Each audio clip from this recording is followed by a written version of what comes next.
Halo semuanya, hari ini kita masih melanjutkan materi tentang cash flow. Terus hari ini kita akan bahas problem 6. Seperti biasa, aku udah copy nih kayak statement of financial position-nya, juga nanti udah ada income statement-nya, dan ada informasi tambahan. Nah, lalu di sini income baik statement of financial position ataupun income statement-nya ini ada berapa kan yang dikuningin, itu maksudnya kita harus cari angkanya karena nggak dikasih tahu. Ada beberapa memang kita bisa langsung cari tahu gitu, ada beberapa memang nggak bisa gitu. Ada gitu, yang ini kalau kayak yang ini kan bisa nih karena ini semua udah lengkap, jadi tinggal kita jumlahin aja. Oke. Terus ini, nah lalu untuk yang ini juga kita belum bisa ya. Kenapa? Karena kan kita harus cari dulu nilai pattern-nya berapa. Nah, untuk yang tahu nilai pattern ini harus selesaiin dulu nih keterangan ini. Jadi ya udah biarin aja.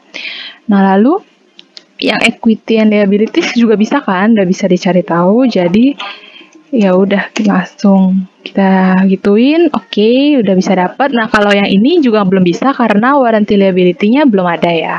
Nah, lalu untuk income statement. Nah, income statement ini ada beberapa nih. Kalau kayak COGS kan udah bisa tahu ya.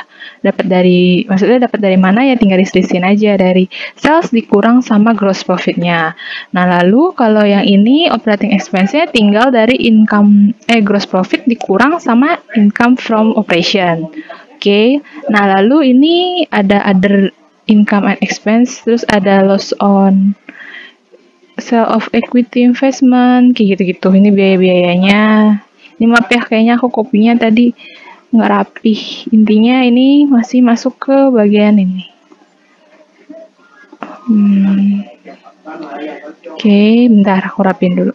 Nah, ini intinya kayak gini. Nah, ini tuh belum bisa diiniin karena apa? Karena ini kebetulan ada dua nih yang kosong, loss on sale of equity investment dan juga loss of existing of bonds payable. Jadi kan ada dua kan, jadi nggak bisa langsung. Cuman kita coba hitung aja ya, berapa sih jumlah selisih antara income from operation sama operating income-nya. Berapa sih sebenarnya other income and expense jumlahnya gitu. Kita hitung dulu aja, biar nanti lebih gampang. Oke. Ternyata jumlah other income and expense itu 357.750 nih, tapi nggak tahu buat si loss on sale ini berapa gitu. Jadi biarin dulu aja. Terus untuk interest expense-nya ini tinggal dikurangin aja. Oke, dapat segini. Nah, lalu income tax expense-nya ini tinggal dari yang income before tax dikali 25%. Nah, terus net income tinggal dikurangin aja.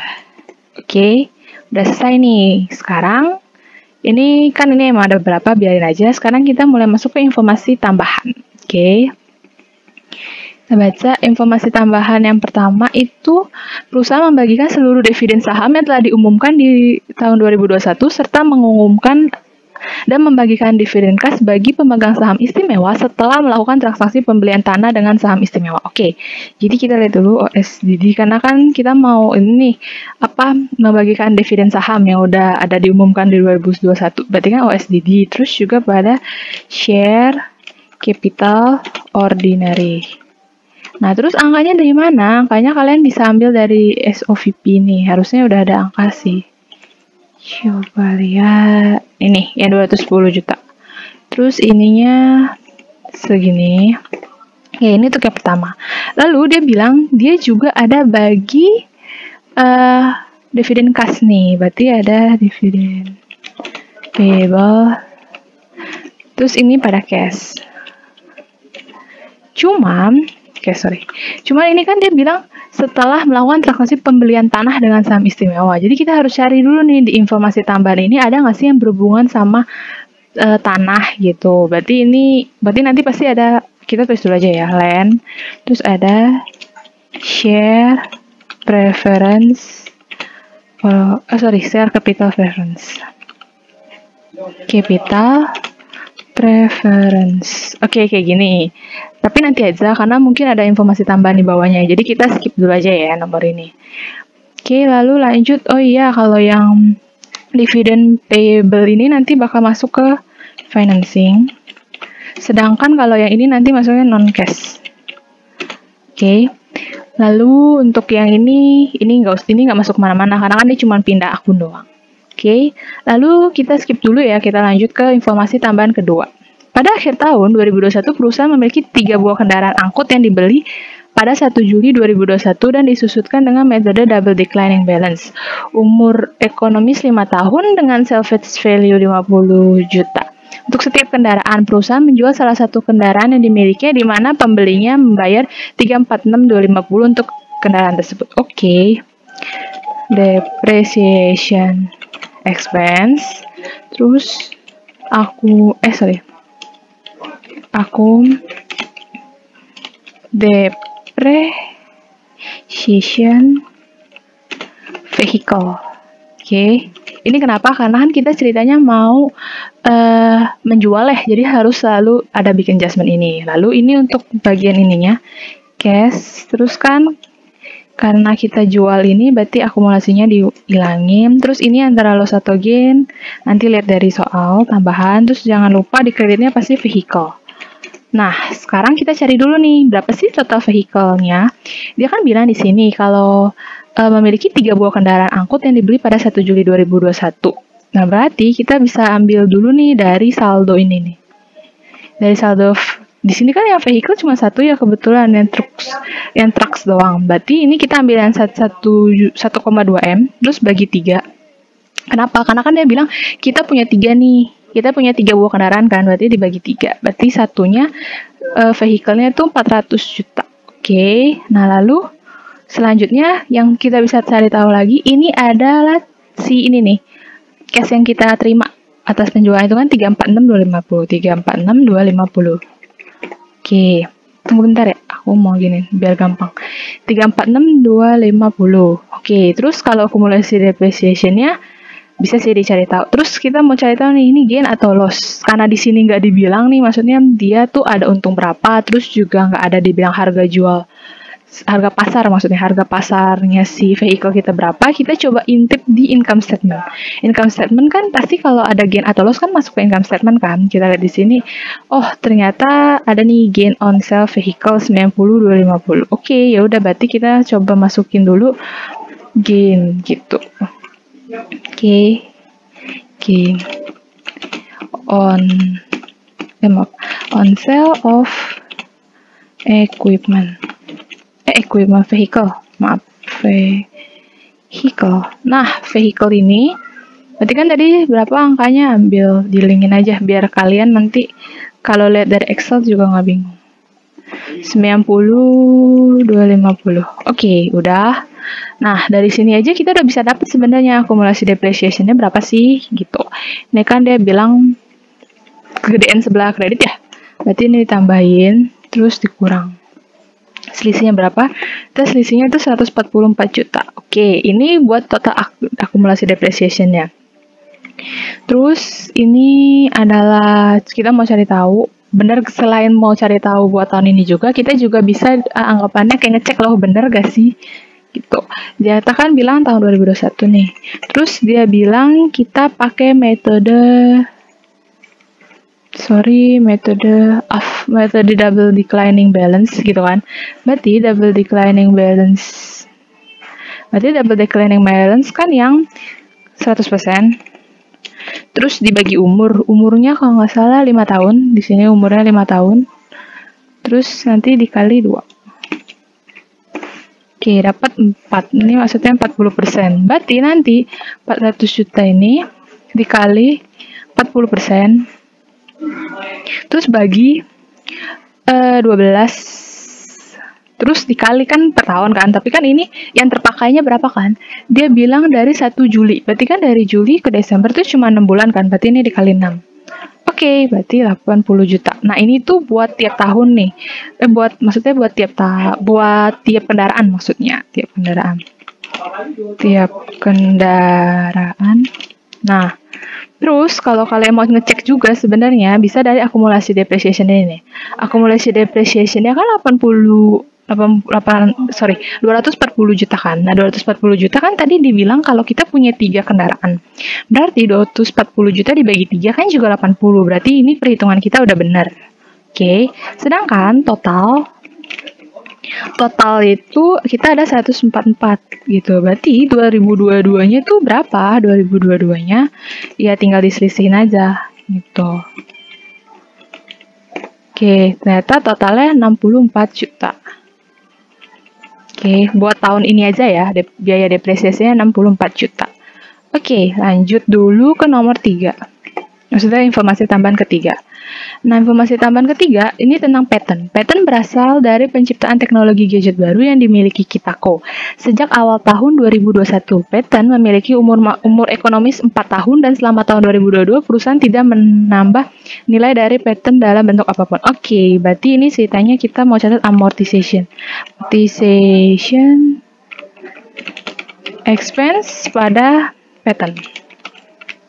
Oh iya, kalau ini nanti masuknya ke investing ya. Investing. Kalau ini nanti masuknya ke itu apa non OPEX. Oke. Terus kalau ini investing, kalau ini amortization expense, berarti ini masuknya non cash OPEX. Oke. Nah, ini berapa sih angkanya? Kita ambil dari bagian patent ini. Tapi kalian harus ingat ya, ini kan saldo patent per akhir 2021 nih, iya kan? Sedangkan dia bilang patent ini berasal dari penciptaan gadget baru yang dimiliki sejak awal tahun. Jadi sebenarnya nilai 9375 ini tuh udah diamortize selama 1 tahun gitu. Jadi kalian hitung umurnya aja gitu. Jadi umur sisanya maksudnya yang masih ada umur sisa berapa sih? Berarti kan awal kita punya 4 tahun nih. Dari awal 2021 udah 4 tahun. Tapi di 2021 udah kepake setahun. Berarti kan sisa 3 tahun kan. Berarti langsung aja dibagi 3. Gitu, dapatnya 3125. Atau kalau kalian mau cek nih bener gak sih caranya, kita kan lihat 2021 per 2021 gitu kan yang tadi nih. Per 2021 segini kan. Oke, nah lalu kita harus cari nih saldo awalnya. Maksudnya bener-bener pas awal 2021 itu berapa sih? Dia kan 9375 ini kan. Terus kan dia baru kepake setahun. Berarti ini kita balik gitu kayak pakai perkalian. Jadi dikali 4 karena kan 4 tahun tapi dibagi 3. Tuh. Nah, ternyata kita dapat kalau misalkan saldo awal patternnya sebenarnya per awal tahun 2021 itu 12.500.000. Sedangkan 12.500.000 kalau kalian bagi 4 per tahunnya itu 3125. Sama kan? Berarti ya udah, berarti benar kayak gitu. Itu cuma buat mastiin aja. Tapi kalau kalian mau cepat nanti ujian, kalian bisa nih langsung bagi kayak gini. Oke. Lalu untuk yang keempat. Cahayako memperoleh keuntungan bersih sebesar 1,2 miliar dan membagikan dividen kas sebesar 250 juta kepada seluruh pemegang sahamnya sesuai persentase kepemilikan. Persentase kepemilikan saham Kitako pada Cahayako pada tanggal pembagian dividen dan pengumuman keuntungan adalah 25%. Kitako juga melakukan penjualan sebagian investasinya pada Cahayako selama tahun 2022. Oke, berarti ini satu kita catat dulu ya. Kita tentuin dulu deh berapa itunya kan, investment kita berapa, terus dividen. Nah, investment kita kan dia bilang si Cahayako mendapat 1,2 M nih, berarti saya masukin 1,2 M. Nah, terus dibagi dikali sama persentase proporsional yang kita miliki kan 25%, ya udah langsung aja dikali 25% gitu. Lalu untuk dividen sendiri juga sama konsepnya, 250 juta kalian kali 25% karena kan ini porsi kita ya yang dianggap berapa segini. Oke, sekarang ini kita mau bikin jurnal aja biar lebih gampang dipahami. Itu ada equity investment. Kenapa? Karena kan ini ceritanya si Cahayako untung kan. Jadi equity-nya bertambah. Terus ininya adalah investment gain. Nah, ini tuh sebesar 300 juta. Oke. Sekarang untuk pembayaran dividennya ingat lagi-lagi karena ini persentasenya udah di atas 20% kan pakai metode equity ya.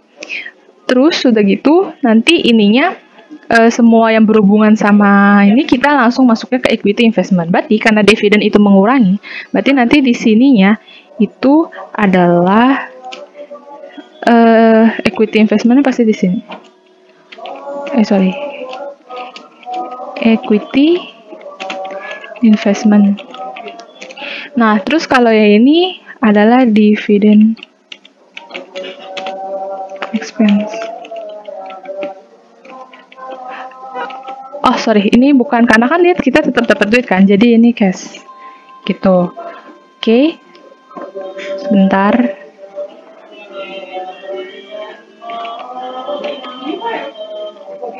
Oke, lalu bentar, sorry. Oke, sorry. Nah, lalu lanjut kan tadi udah. Ini dividennya sebesar segini, ini juga segini. Oke, karena kan ini kita dapat dividen beneran kan, jadi makanya cash-nya di debit. Oke, terus ininya berkurang.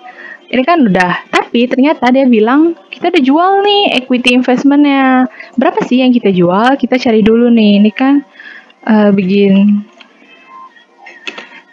equity invest itu berapa awalnya kan? Kita lihat dari ini nih, statement of financial 106 juta lebih. Terus yang ininya, terus kita ada penambahan karena laba segini, kini laba. Terus ini dividen. Oke, berarti ini dikurang 62.500. Oke, jadi saldo seharusnya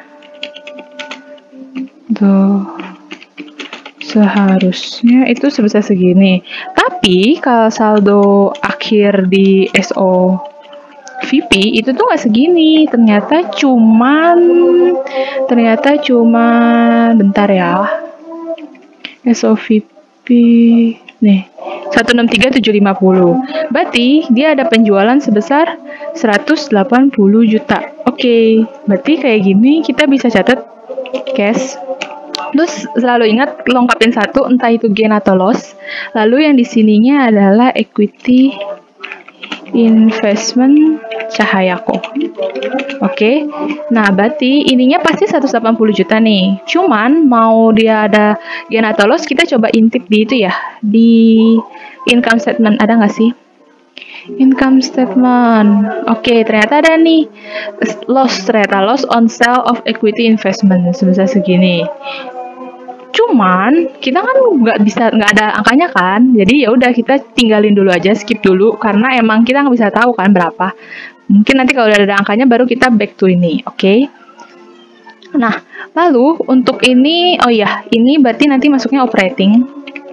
Sedangkan ini nanti masuknya investing. Sedangkan ini nanti juga masuknya ke investing. Oke. Terus udah gitu lanjut ke nomor 5. Nomor 5 itu apa? Nomor 5, pada akhir 2021, perusahaan melakukan estimasi atas klaim garansi sebesar 53.750. Pada akhir tahun 2022, terdapat komplain dari pelanggan atas produk yang masih dalam masa garansi, sehingga perusahaan perlu mengeluarkan sejumlah uang untuk memperbaiki produk yang masih ada dalam garansi tersebut. Oke, berarti ini jurnalnya bisa di warranty liability pada cash. Oke. Nah, warranty liability-nya ini tuh sebenarnya dari saldo awal warranty liability. Kita lihat dulu warranty liability. Tapi kan di sini kosong ya. Nah, kita harus cari tahu nih. Cari tahunya gimana? Coba kita lihat dari atas. Tadi kan pattern kita udah ketemu ya berapa saldonya? Saldo amortize-nya. Jadi ini saldo awal 2021-nya yang di sininya dikurang sama amortize-nya. Amortize-nya mana ya? Sorry, atas. Coba cari dulu. Amortize-nya mana? Oh, ini, sorry. 3125. Ternyata amortize-nya itu saldonya sisa 6250. Kan udah dapat nih semua, udah kekisi semua kan kolomnya. Ya udah, berarti ini kita bisa jumlahin. Oke, dapat segini. Lalu kan pasti saldo aset sama liability and equity kan sama kan? Berarti ini sama aja. Nah, dari sini kita udah bisa cari tahu dong. Di ini saldo endingnya dikurang sama yang ini semua. Oke, dapat berapa? Pokoknya kalian tinggal selisih-selisihin aja. Oke, ternyata dapat 28.752.022. Ya udah, berarti warranty liability-nya kalian tinggal kurangin aja dari ini. Ini dikurang sama ini. Oke. Nah, kayak gini. Oke, lalu nanti masuk ini nanti masuknya ke operating. Oke. Lanjut dulu ke nomor 6. Itu apa? Transaksi 6. Perusahaan memiliki sebuah gedung yang dibeli dengan harga 1 miliar sejak 1 Januari 2016 dengan umur ekonomis 25 tahun, nilai sisa diestimasikan 6,25% dari harga perolehannya, dan disusutkan dengan metode penyusutan garis lurus. Pada akhir Maret 2022, perusahaan memutuskan untuk membeli satu gedung tambahan. Perusahaan menetapkan bahwa gedung baru memiliki umur ekonomis 20 tahun, salvage value 250 juta, dan metode penyusutan sama dengan yang sudah sebelumnya. Berarti ini kan anggapannya kita beli gedung kan, berarti building. Terus di sininya itu bentar, dia pakai cash atau apa? Karena di sini nggak bilang pakai apa, jadi anggapannya pakai cash. Terus saldonya dari mana? Ini saldonya tinggal kita sisihan dari SOVP-nya. Kan 2,250 terus dikurang sama 1M, 2,250 miliar dikurang 1 miliar, terus dapat berarti 1,25. Ya udah, berarti ini tinggal diinin aja. Terus berarti tunggu, berarti bener-bener deh, berarti ini nanti masuknya ke investing. Oke, lanjut ke keterangan nomor 7. Perusahaan melakukan pembelian tanah. Jadi kan pembelian tanah kan, pasti kalian harusnya ingat kalau di nomor 1 juga ada pembelian tanah nih yang kita udah bikin. Jadi nomor 7 ini tuh nyambung ke nomor 1. Ya udah, nanti kita masuknya ke nomor itu aja. Ini hapus, berarti kita back dulu ke atas. Nah, ya nomor 7 kan perusahaan melakukan pembelian tanah yang digunakan untuk gedung baru dengan menerbitkan saham istimewa 500.000 lembar, di mana diketahui harga pasar dari tanah tersebut 625 juta. Ya udah, berarti land-nya di sini 125 juta. Oke, terus share capital-nya kan dia bilang terbitin 500.000 ya. Berarti 500.000 dikali berapa sih lembar saham? Maksudnya par preference itu berapa? Par preference di sini 1.000 ya nih. Share capital preference 7% at 1.000 per par. Berarti dikali 1.000. Oke, dapat 500 mana dah? 500 juta. Terus kan berarti ada selisih dong. Nah, ternyata masih lebih gedean di sebelah debit, berarti ini ada share premium preference. Oke. Ini dikurang aja. Oke, dapat segini. Lalu untuk cash yang ini, dividend payable. Nah, kan udah dapat dong. Sekarang kita saatnya hitung nih, berapa sih dividend payable kita? Jumlah share capital preference kita, berarti kita hitung dulu. Sebentar, share preference. Awalnya kan kita punya 300 juta. Terus kita cek kan saldo endingnya 800 juta nih. Kita cek dulu nih, bener gak sih saldo endingnya 800 juta? Nah, terus ditambahin nama ini setelah pembelian tanah kan dia bilang tadi dividennya. Karena setelah pembelian tanah kita tambahin dulu pembelian tanahnya nih. Setelah melakukan pembelian tanah, berarti pembelian tanahnya kita masukin dulu. Oke, dapat 8 berapa nih? Coba harus di gini. Oke, ternyata dapat nih 800 juta. Berarti bener dong, sama aja kayak saldo endingnya. Berarti emang udah nggak ada penambahan atau pengurangan apapun di share capital preference. Ya udah. Terus tinggal dikali 7%. 7% dari mana? Itu tadi di soal kalau kalian perhatiin kan ada tulisan 7% terus 1.000 per par gitu kan. Itu berarti 7% itu adalah dividen persentase dividennya. Oke, ini tinggal begini. Udah selesai. Ini berarti aku anggapnya nomor 7. Oke, berarti nomor 7 juga udah kelar. Sekarang kita lanjut ke nomor 8. Oke. Nomor 8 baca dulu. 888. Nah, pada tanggal 1 Juli 2021, perusahaan memiliki perjanjian wesel bayar dengan rate bunga 6% annually. Perusahaan melunasi seluruh wesel bayar beserta bunganya pada 1 Juli 2022 dengan kurs 100%. Ya udah, berarti ini kan kita lunasin wesel ya. Oke, aku bikinnya pisah aja ya, notes payable, terus pada cash. Oke, nah notes payable pada cash di sini kita ambil dari notes payable ini. Notes payable kan 25 juta. Terus kan dia bilang dia lunasinnya kursnya pas 100% kan. Kursnya pas 100%. Karena kursnya pas 100% berarti sama dengan par gitu kan. Berarti ini langsung aja pada dengan par. Terus tapi jangan lupa kita ada interest. Interest expense. Ada interest payable. Ada cash. Oke, intinya kayak gitu. Terus interest expense tuh berapa?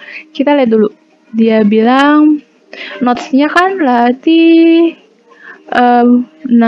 rate bunganya 6% annually. Terus dia bayarnya 1 Juli. Oke, berarti ini kan notes payable nih. Dikali 6%. Terus bagi, dia kan bilang dari Juli. Berarti Juli sampai Desember. Berarti kan anggapannya kan dia bilang per annually kan. Berarti anggapannya notes payable ini pas diterbitin awal itu 1 Juli 2021 karena dia bilang pembayarannya itu 1 Juli 2022 kan. Berarti kan anggapnya 1 tahun, berarti sebenarnya notes-nya awalnya punya 1 Juli 2021. Nah, dari Juli 2021 sampai Desember 2021 kan ada 6 bulan nih. Berarti ini dibagi 12 dikali 6 gitu. Atau bisa langsung kalian kali 2 juga nggak apa-apa.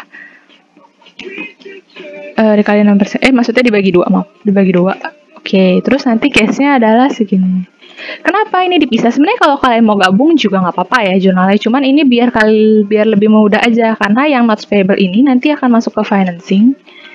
Sedangkan untuk interest ini nanti masuknya ke operating. Oke. Operating. Oke, kayak gitu. Lalu untuk nomor 9 nih. Nomor 9 itu perusahaan menghapus piutang Sinarko pada awal Agustus 2022 karena mengalami perusahaan tersebut, intinya perusahaan tersebut mengalami kebangkrutan. Pada akhir tahun 2022, perusahaan menambah saldo cadangan piutang tak tertagih sebesar 25 juta. Oke. Jadi, di sini kita pasti catatnya penghapusan piutangnya pasti AFDA di debit. Terus di sininya adalah accounts receivable. Iya dong. Terus ini nggak diketahui nih berapa. Terus jangan lupa temennya itu bad debt expense pada AFDA. Oke, nah bad debt expense ini dia bilang 25 juta kan di soal. Karena dia bilang, coba kita baca sedikit lagi. Perusahaan menambah saldo cadangan piutang, berarti ininya 25 juta.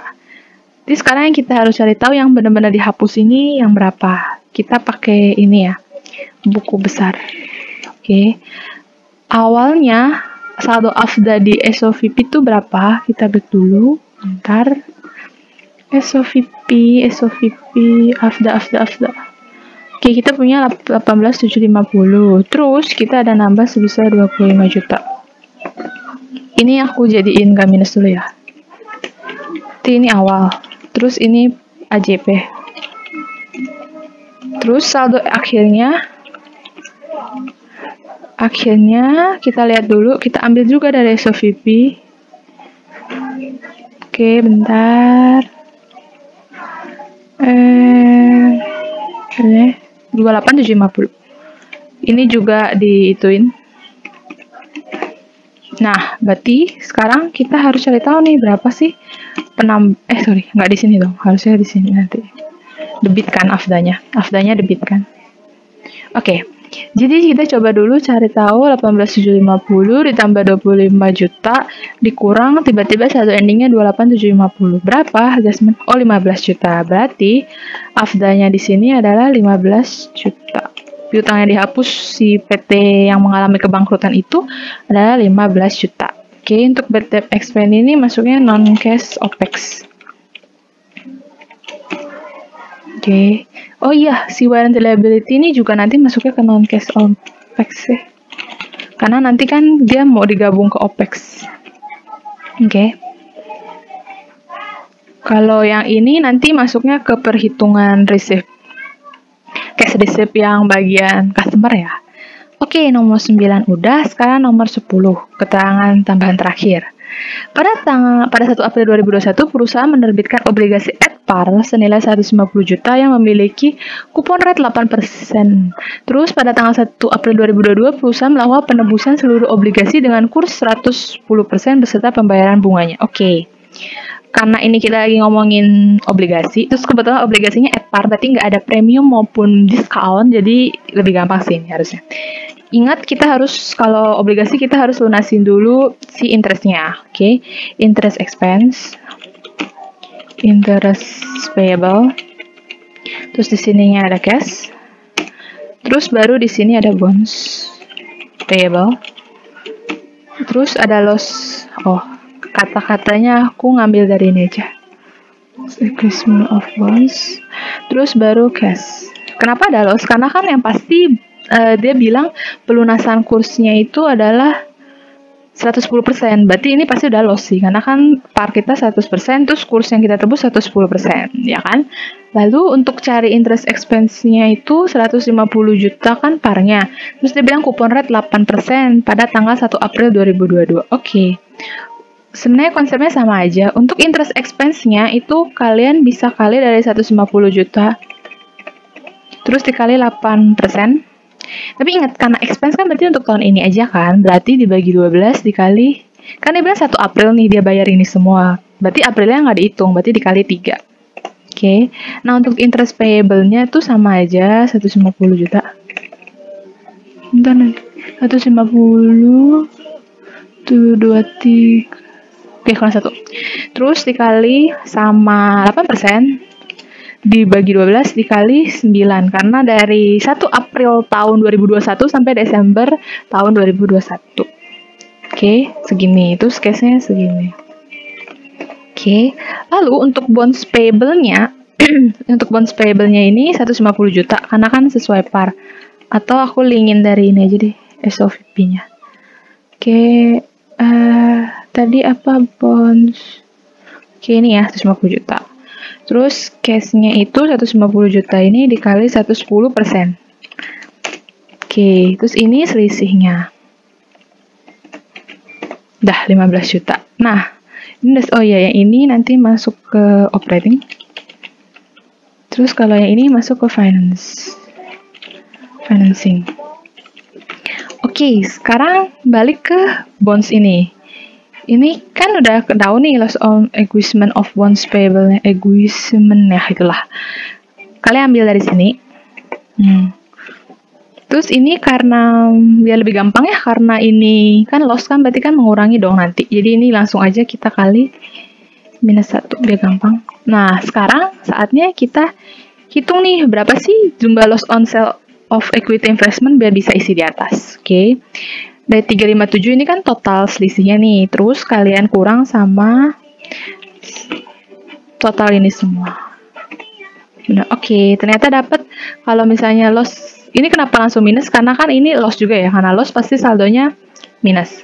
Ternyata loss on sale of equity investment adalah 17.500.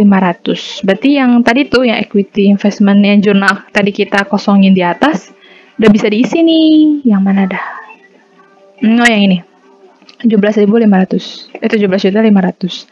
Berarti cash-nya tinggal dikurangin aja. Oke, ternyata cash yang diterima buat penjualan equity investment Cahayako itu cuma 162.500. Oke. Kita lihat dulu apakah semua jurnal udah selesai. Adakah yang bolong-bolong? Sekalian ngecek. Nggak ada ya. Oke.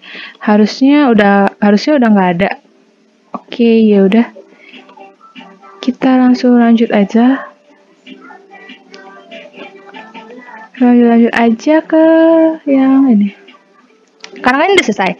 Sekarang kita mau coba hitung cash paid for supplier. Oke. Nah, yang pertama kita cari adalah net purchase-nya. Beginning inventory. Terus juga ada COGS, ending inventory. Oh sorry, net purchase. Terus sama dengan COGS. Oke. Nah, beginning inventory-nya ini itu ambilnya dari sini.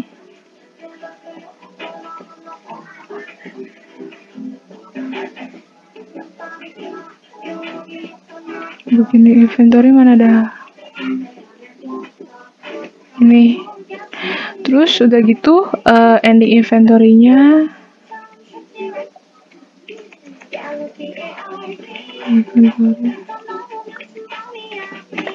Oke. Terus COGS-nya ambil dari income statement.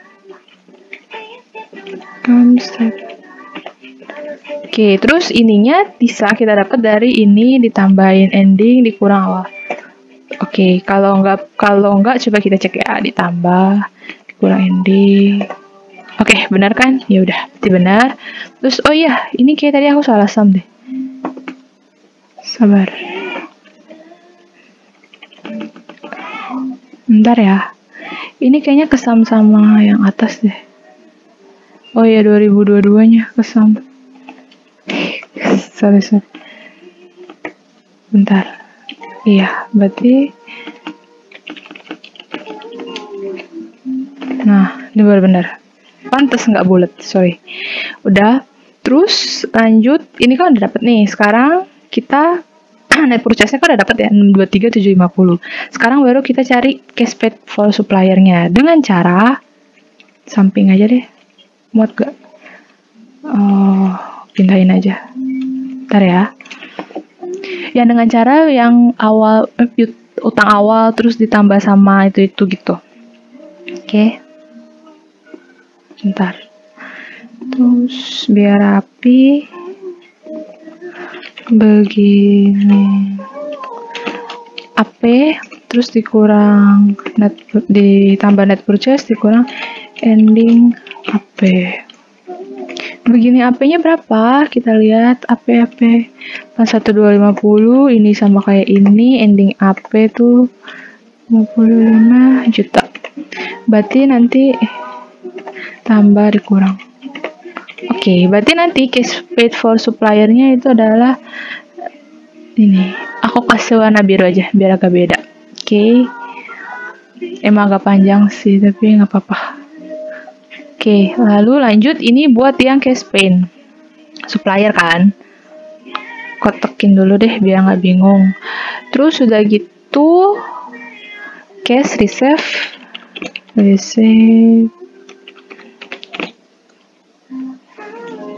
for summer. Ini pakai tuh. Sebenarnya untuk tulisan ini nggak apa-apa ya. Kalau yang mau tulis kayak gimana. Nggak ada harus bakunya sih. Yang penting intinya ini bener cash paid, pokoknya buat supplier, terus cash receive ya dari customer, kayak gitu. Tapi kalau mau tulis bagaimana tulisannya terserah.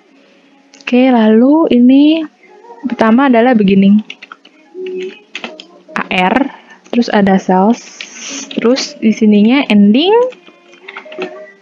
AR.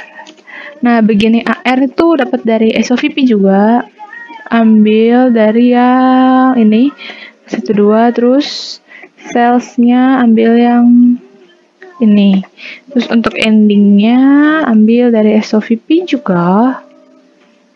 Nih, oke. Terus dijumlahin. Oh iya, jangan lupa di sini kan ada AFDA nih. AFDA-nya maksudnya yang ini loh. Yang ini. Yang ada adjustment. Nah, ini nih. Karena kan ngaruhnya ke account receivable juga kan. Jadi ini ditambahin. Oke. Sekarang ini ditambah ini, dikurang ini, dikurang ini. Aduh, panjang kayaknya.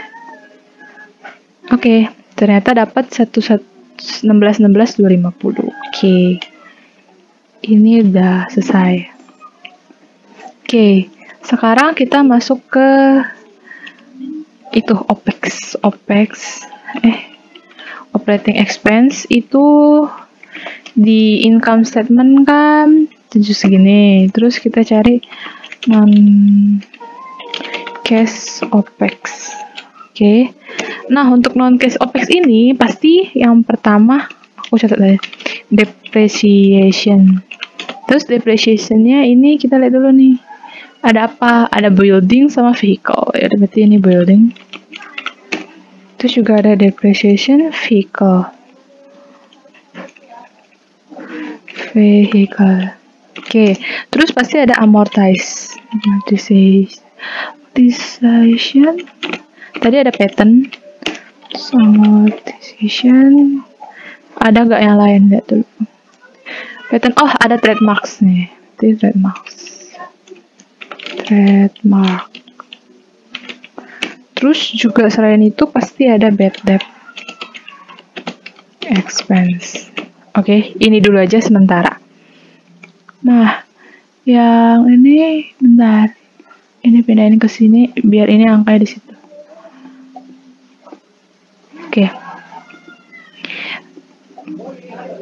Oke, terus untuk yang depreciation building ini kita ambil dari yang ini, karena kan kita ceritanya nggak ada jual building ya, nggak ada jual apa-apa gitu kan. Jadi ini sebenarnya bisa buat cara cepatnya itu karena nggak ada transaksi penjualan sama sekali, bisa kalian langsung kurangin aja. Saldo akhir dikurang awal berapa gitu.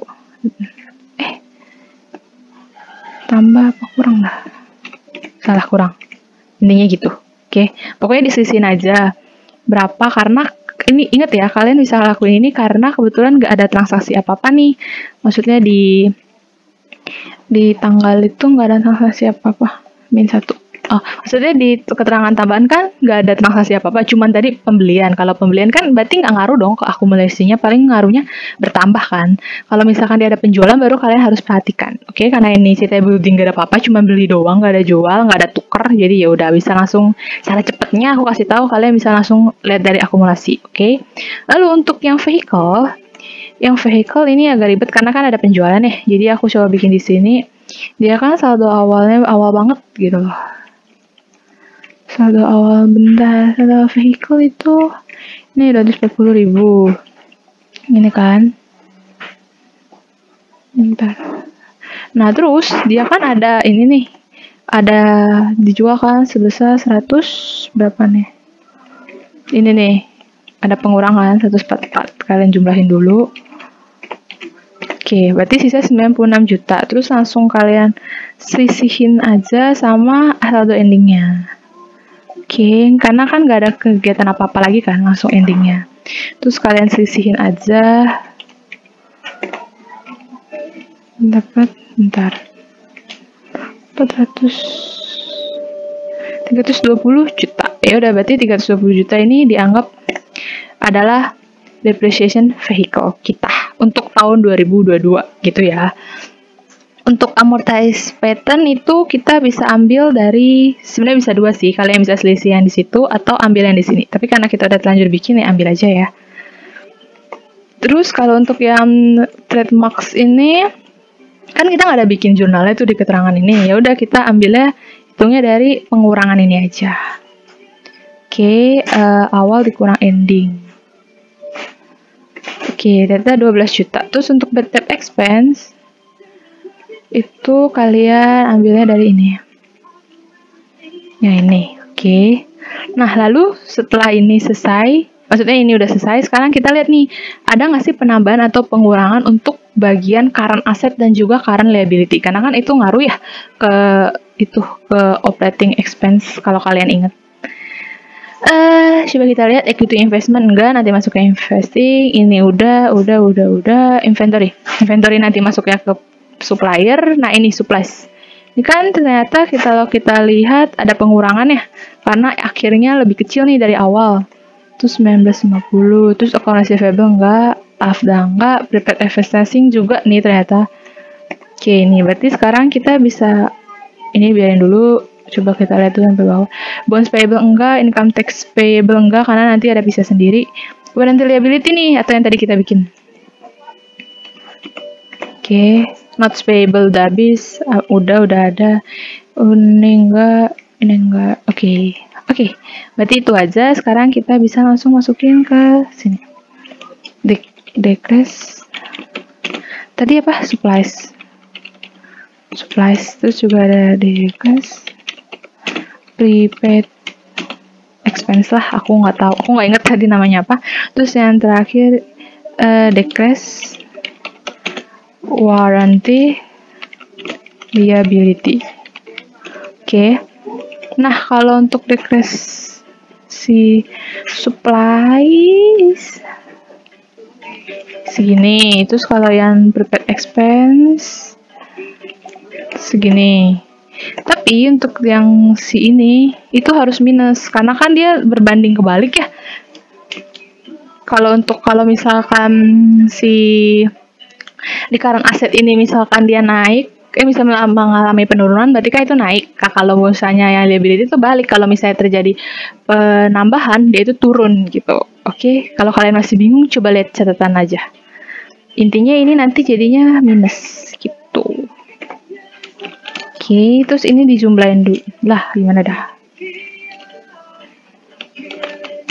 Oke, terus ternyata dapat 4555675. Ternyata non cash OPEX-nya.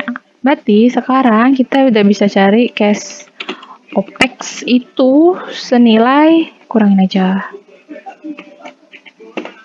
303.125. Oke. Ini coba. Nah, sekarang kita masuk ke cash pay for interest. Nah, kalau yang ini tuh tinggal dari interest expense kurang ditambah begini, interest payable dikurang ending interest payable. Oke. Nah, kenapa kebetulan tadi kalau kalian ingat bonds payable kita kan at par nih, jadi nggak ada nih amortize kayak premium atau bonds yang akan mengaruh ke interest expense-nya. Jadi ini tinggal kalian interest expense-nya kalian ambil dari income statement. Beda ya kalau sama problem sebelumnya, season sebelumnya, kalau kalian ingat kan bonds-nya itu ada maksudnya ada premium atau discount, jadi makanya ini interest expense-nya ada yang kita kurangin, tapi ini in case nggak ada kan at par, jadi ya udah langsung aja kalian hitung dari sini. Oke, interest payable-nya masuk sini, ini interest payable ini, oh saldo endingnya 0, ya udah, berarti tinggal kalian tambahin aja. Oke, jadi cash paid from interest-nya itu adalah sebesar segini. Oke, bentar. Oke. Nah, terus selanjutnya itu ada cash paid for income tax. Balik income tax. Nah, income tax ini sama sebenarnya konsepnya kayak ini, income tax expense, ambil aja, terus beginning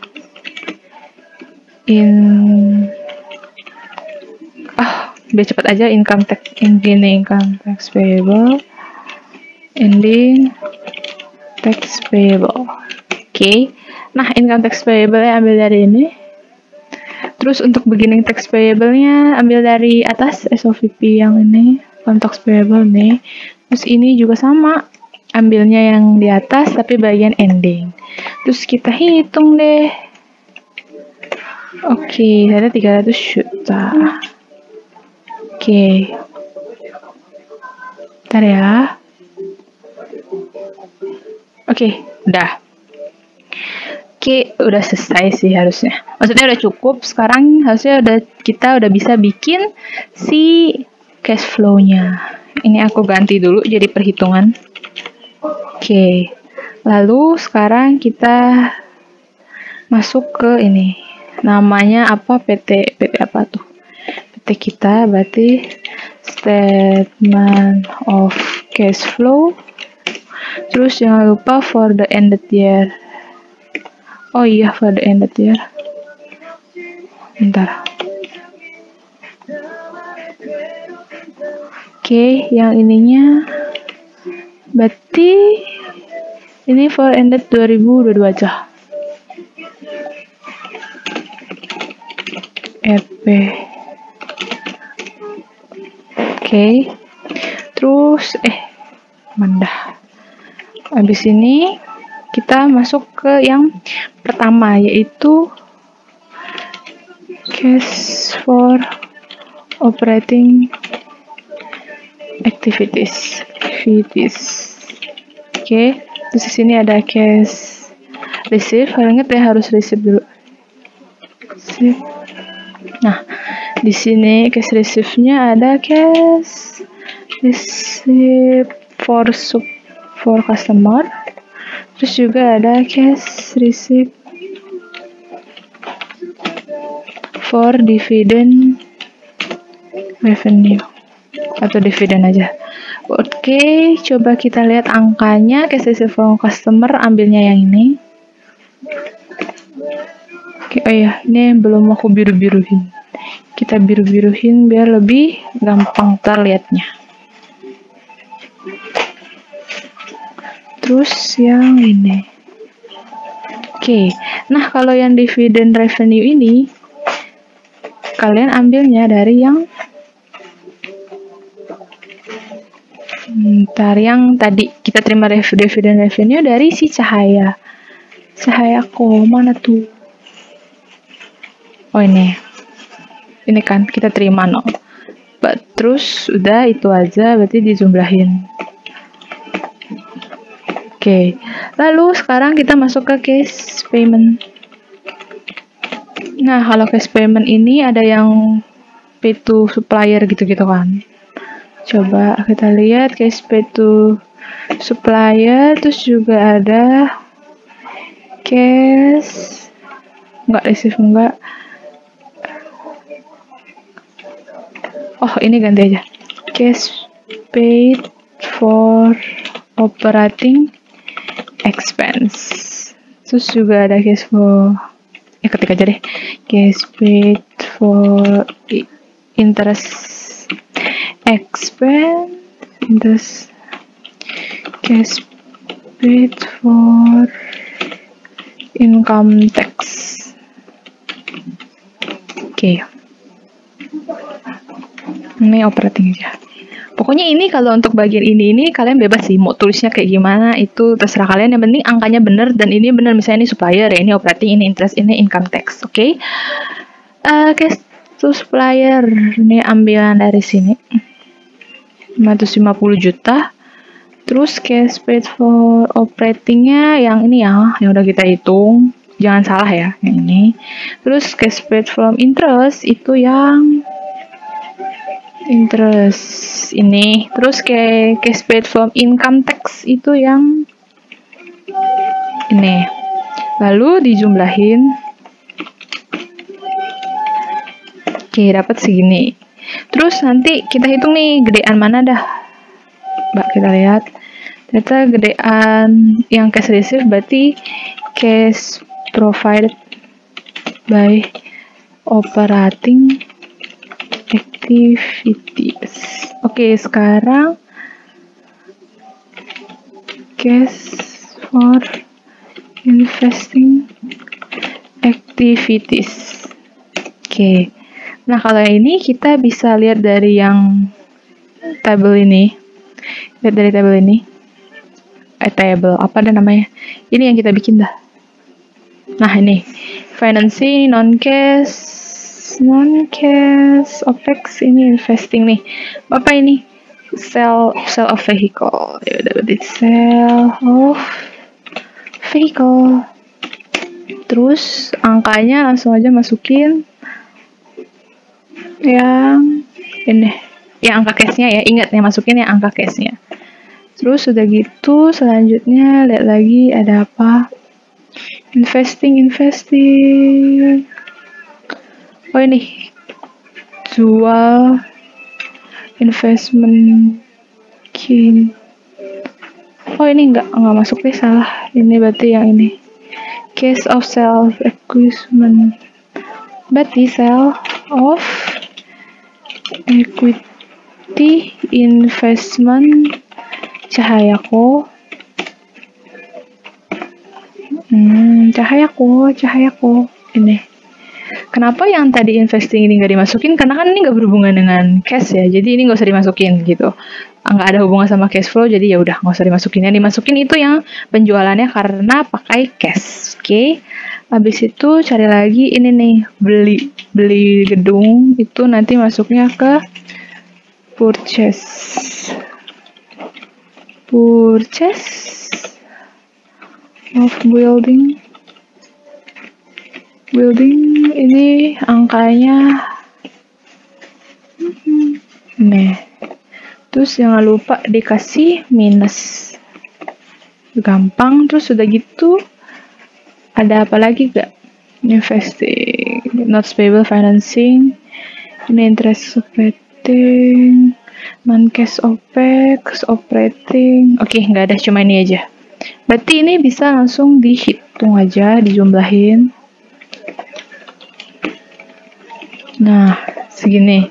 Berarti karena ini masih gedean keluarannya, maksudnya yang pembayarannya, jadi cash use by investing activities. Oke. Nah, lalu untuk yang ini cash for financing activities. Tuh kita lihat lagi, lihat dari atas lagi ada apa? Paling atas, oh, payment for dividend. Oke, berapa? 56 juta yang ini. Oke. Ini jangan lupa dikali 1 karena kita kan bayar. Udah gitu, apalagi coba lihat financing. Rating no, investing no. Oh ini, notes. Oke. Redeem